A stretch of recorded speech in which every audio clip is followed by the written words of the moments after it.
Hi, I'm Kathy Kelly Regan. I am the town clerk in Granby, and I was invited here to speak a little bit about the upcoming town election. So the upcoming town election is going to be held on Monday, May 17th at the high school in the gymnasium from 10 a.m. to 7 p.m. But what I also want to talk about is last day of voter registration. So the last day of voter registration, if you are not a registered voter, the last day to register to vote is going to be Tuesday, April 27th. It's always 20 days before the annual events that is the cutoff for the last day to register to vote. You can do that several ways. You can call my office and we can arrange for you to fill out the voter application, or you can go online by going to our town website, which is granby-ma.gov, and go on the town clerk's site, and it'll bring you right to the secretary's site to register to vote online. You can do that as long as you have a valid Mass ID or a valid Mass driver's license. If you did not answer your annual census, you could possibly be marked inactive. That's not going to stop you from voting, but you will need to sign a paper letting us know that you are still a resident in town. What goes next is we have the opportunity, because of COVID, to early vote by mail. Many of you might want to take this opportunity if you're still a little cautious about going to the polls. You can download the application also on our website or call my office. You have to be proactive. The town is not going to be mailing out an application for you to fill out. If you want to vote early by mail, you need to send something to me, basically that states your name, your address, and most importantly, your signature that you want a ballot for the May 17th election. The last day to apply for this is Tuesday, May 11th. There is a drop box outside my office that's yay big that says elections. It's red, white, and blue. That's where you want to deposit the ballots if you want to bring them up to the office. You can certainly knock on the door if I'm working and I can take it by personally, or you can mail it through the mail. All ballots will be counted as long as they're received by 8 p.m. the day of the election on May 17th. If for some reason you had good intentions to go to the polls and you didn't apply for early voting by mail, and now it's past the deadline, you still have an opportunity to vote as absentee. Absentee voting is because you have a reason. You got called for a business job and you won't be able to get to the polls. You can apply by making an appointment with me up until 5 p.m. on Friday, the day before, the last business day before the election.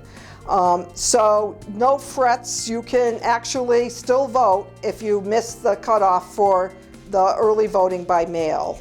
Other things that I'd like to kind of just talk about.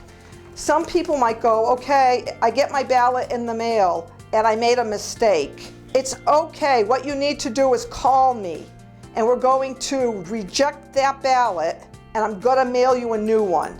Because what you don't want to do is say, oh, I filled out the wrong candidate and you crossed it out. It's not going to get accepted through the scanner, and my election workers cannot decipher who the person's intention is if it's marked several times.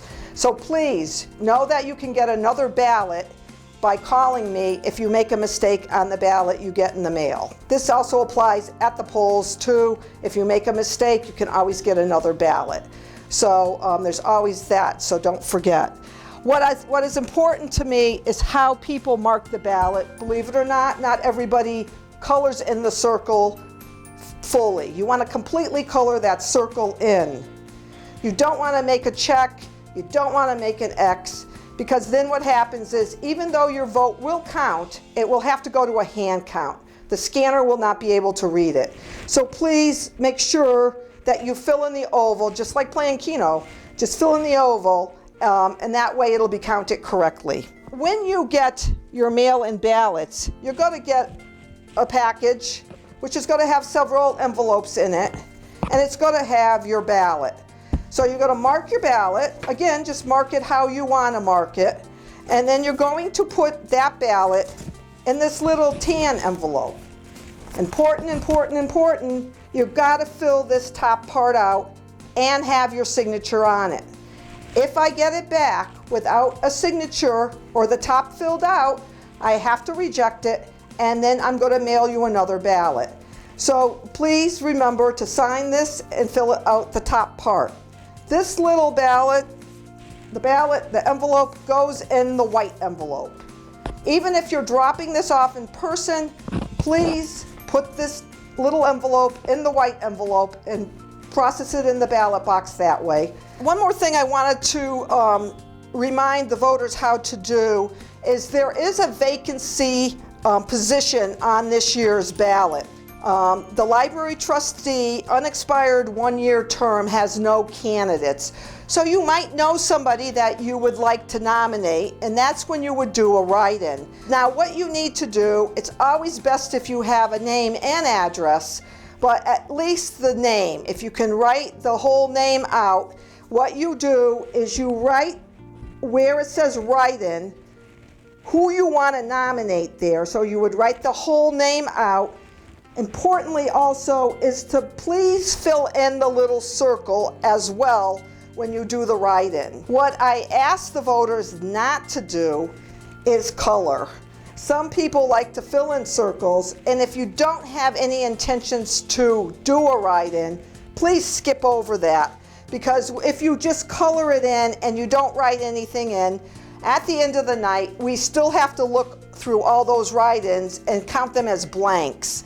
So importantly, we'd love to have you do a write-in. If you know somebody that you would like to nominate for that position, please write their whole name in, address if you know it, and fill in the little circle. If you don't have any idea who you wish to nominate, please skip over that.